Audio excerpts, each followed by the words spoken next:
Bible says mankind's first home was a garden paradise called Eden.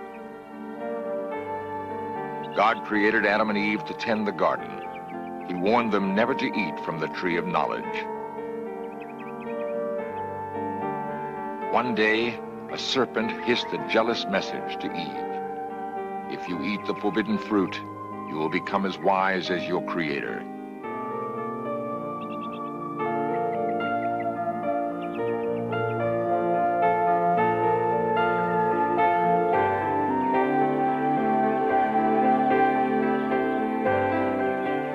First woman and man succumbed to temptation.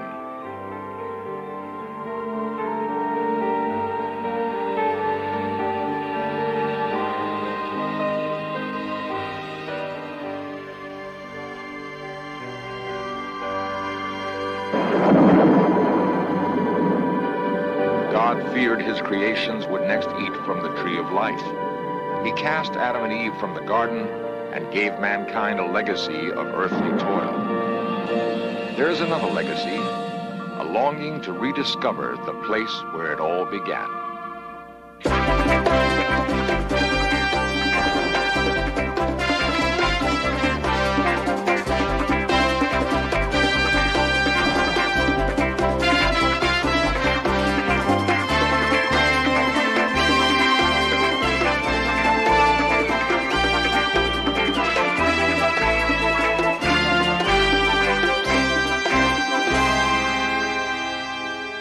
Far from the great cities of the ancient world lies a desert island.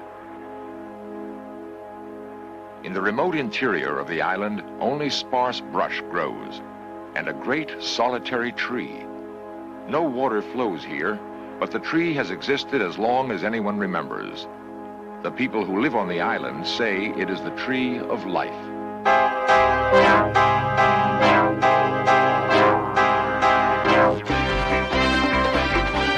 This series presents information based in part on theory and conjecture. The producer's purpose is to suggest some possible explanation, but not necessarily the only ones, to the mysteries we will examine.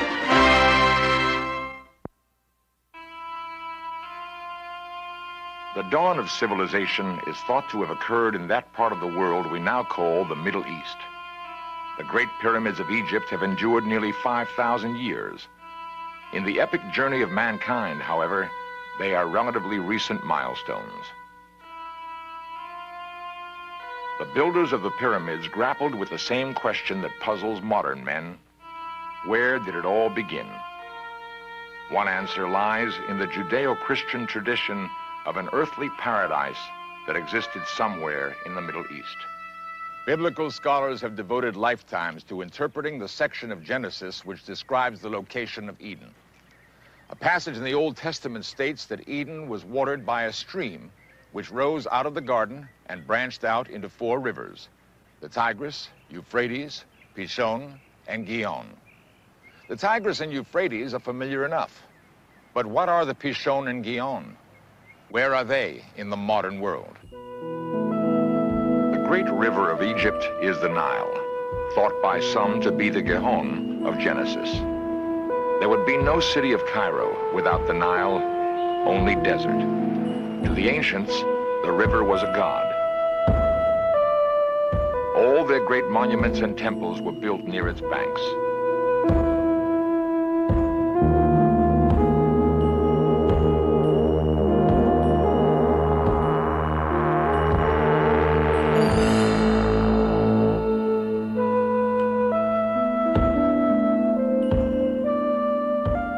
The obelisk at Karnak took nearly a decade to quarry, transport, and erect. The holiest of monuments here was not stone, however. It was the sacred pool, symbol of life in the desert. Water is a recurrent theme in all accounts of mankind's beginnings. If we assume that the Nile is the western boundary of the search for Eden, it is to the rising sun that we must look for clues to the location of the 4th river. East of Karnak is the Red Sea, separating Africa from the Arabian Peninsula. Freighters and tankers have recently inundated these waters, but the coast of Arabia is no stranger to commerce. Jeddah is the major seaport, bustling with the enormous wealth Arab oil has brought. Modern office buildings are rising from the arid soil, rapidly crowding out the ramshackle structures of an earlier, quieter time. Jeddah is the Arabic word for grandmother, and although the city is the gateway to the holiest shrines of Islam, it has great significance to Christians and Jews as well. A rubble-strewn plot of ground is all that remains of a great Christian shrine destroyed by Muslim zealots in 1928. The shrine marked the legendary tomb of Eve, grandmother of humanity. The burden of their fall from grace weighed heavily on Adam and Eve. Tradition has it they separated when they were cast out from Eden. Eve made her way across the desert to the place that is her namesake, Jeddah. There, she died. Of all the modern Arab states, Arabia clings most tenaciously to its past. It is the land of Muhammad, and long before him, the great Jewish king Solomon mined gold here. Legends are not easily dismissed in a place with such a rich history. Arabia is a land of seeming contradictions. Gasoline is virtually free, but water is sold for 25 cents a glass. Part of the price, perhaps, for Eve's temptation. Men are taught that toil was the legacy of Adam and Eve's fall. The same tradition which says Eve wandered in the desert says Adam struggled in the Judean wilderness. In Judea, nomads still tend their flocks in the hills above the Dead Sea. Beyond the wilderness is Jerusalem, where the old ways are honored as they are in Jeddah.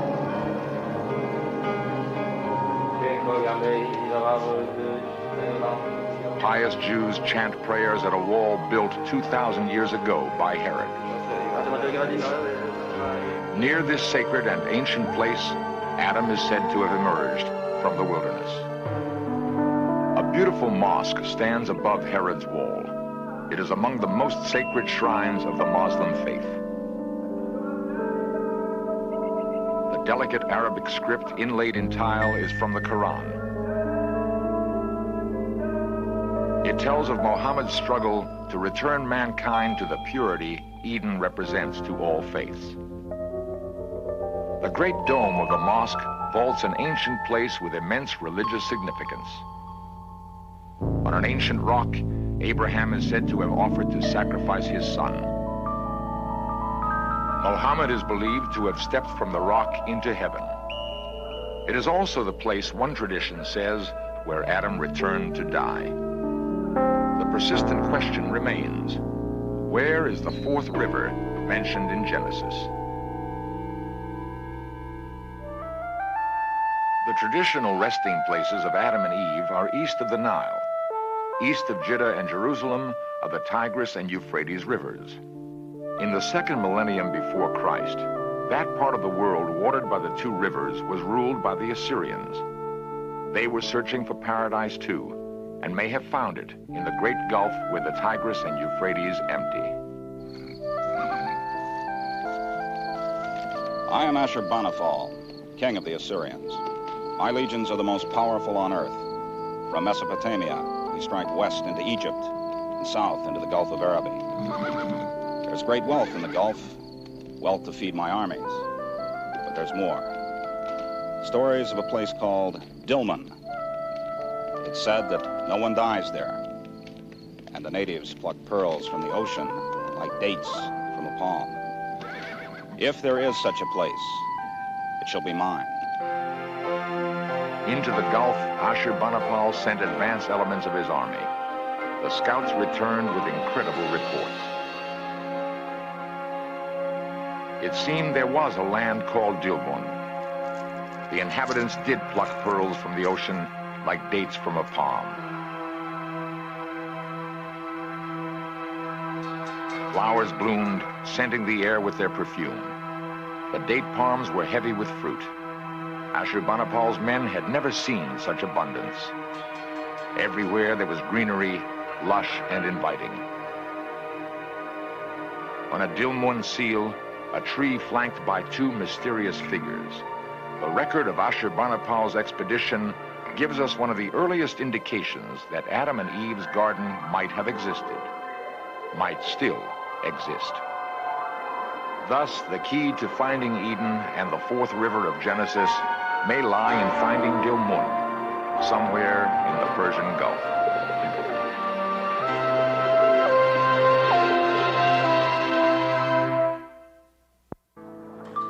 To understand the Middle East, one must study the sea.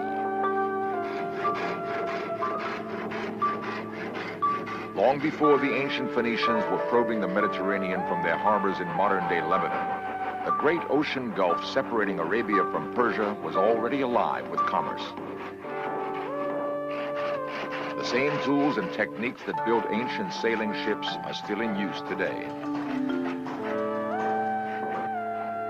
Nautical craftsmanship has been handed down through 100 generations.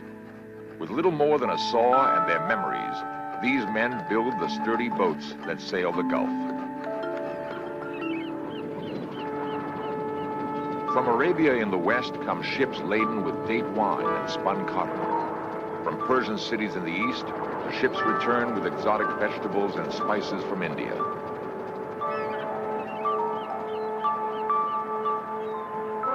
Many nations have claimed the Gulf as their own. One place has seen them all come and move on. Bahrain is a small island off the east coast of Arabia.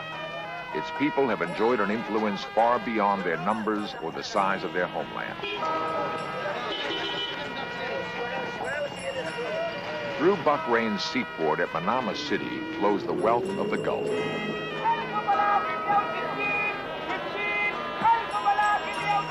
The islands have been independent only since 1971. Before that, Bahrain was a British protectorate. Before that, it was Persian. Before that, Portuguese.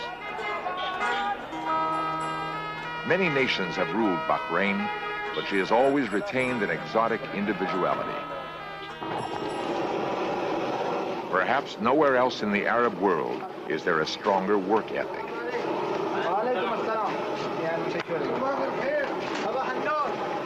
The day begins early. By noon, it is too hot to work.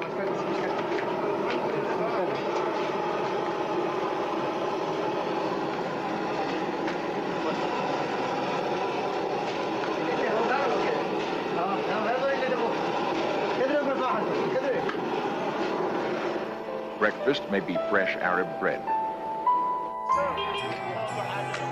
A bitter green coffee is ritually shared by merchants preparing for the day. By 5 a.m., the vegetable market is ready for business. Each vendor is a specialist, selling melon from Egypt, citrus from Lebanon, or lush homegrown produce. The merchants squat in the dust, ready to bargain. It has been this way for thousands of years. Bahrain has a resiliency that allows old and new to exist in harmony. A modern refinery turns Saudi Arabian oil into gasoline. The Bahrainis have little oil themselves. They do have the ability to exploit a good thing when they see it. By being invaluable to bigger, more powerful neighbors, Bahrain assures its unique place in the world.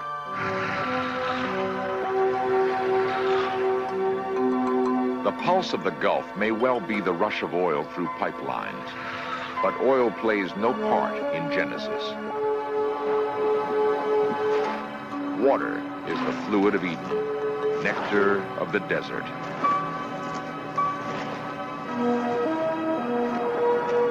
To keep decorative trees alive under Bahrain's brutal sun, they must be watered daily. Water is Bahrain's secret.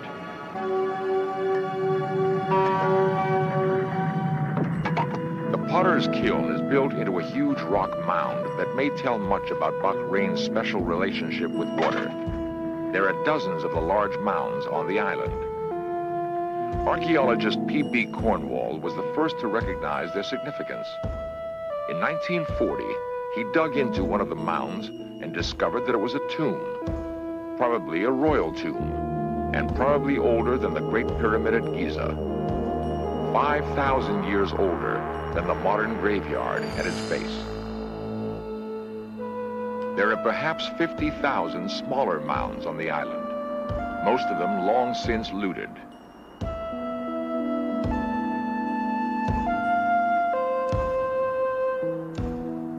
They tell us that the ancient population of Bahrain was large and affluent, rich enough to accord death a status surpassed only by the pharaohs of Egypt. And they place this lost civilization in the same millennium as the Assyrian domination of the north.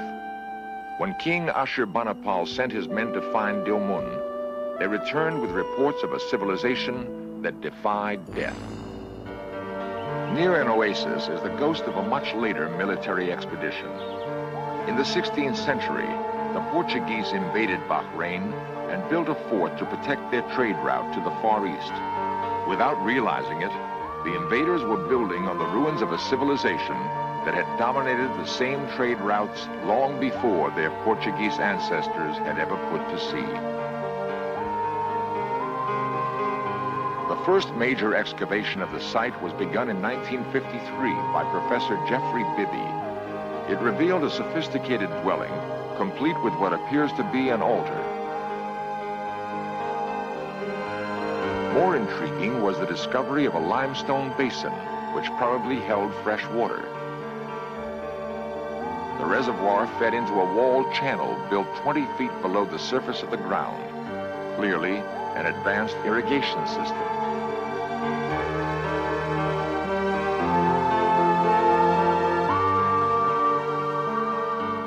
The underground water supply could be tapped from well-like chimneys constructed along the course of the channel. Bibby thought they probably served the additional function of allowing silt deposits to be removed from the waterway. Dozens of the stone chimneys appear in the desert at intervals of about 100 yards. Fresh water remains abundant elsewhere on the island, welling up from the ground to fill natural rock basins. Bahrain is surrounded by the salt waters of the Gulf. The sea is absorbed into the limestone bedrock of the island and percolates upward in a natural filtration process. The result is the most wonderful of all things in the desert, a miracle, an oasis. If we are to believe Genesis, then Adam and Eve must have frolicked in just such a place.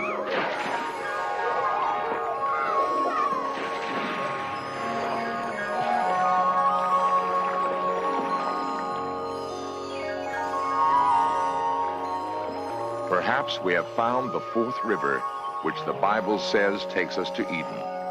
It may very well be the great river flowing beneath Bahrain. Where there is water in Bahrain, the desert explodes with life and color. If we take Genesis as a mixture of revelation and allegory, then it is likely the author had a real place in mind when he described Eden. You might have been familiar with the Sumerian legend of the semi-divine king named Gilgamesh. In search of immortality, Gilgamesh travels to the land of Dilmun. There, Gilgamesh learns that he must pursue the flower of immortality, which is found at the bottom of the sea. By eating the flower, Gilgamesh will become immortal.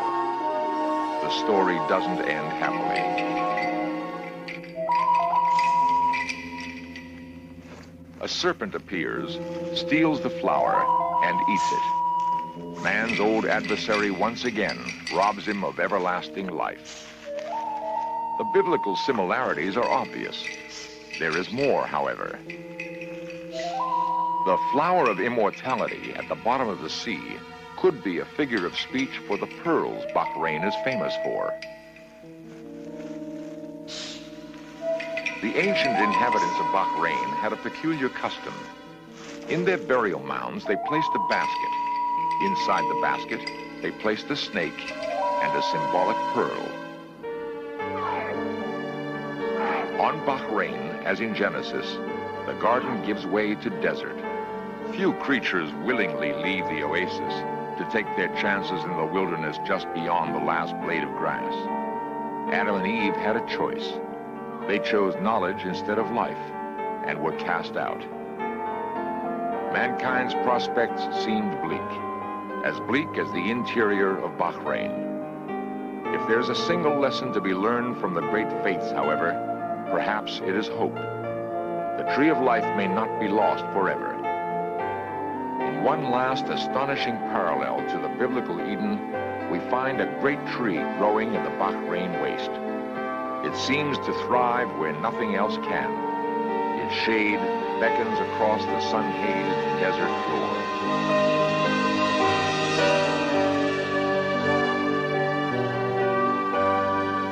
Few of the people who live on this island have ever heard of the Garden of Eden, yet they call this the Tree of Life. If we never again achieve the garden, it will certainly not be because we lost our way in our dreams.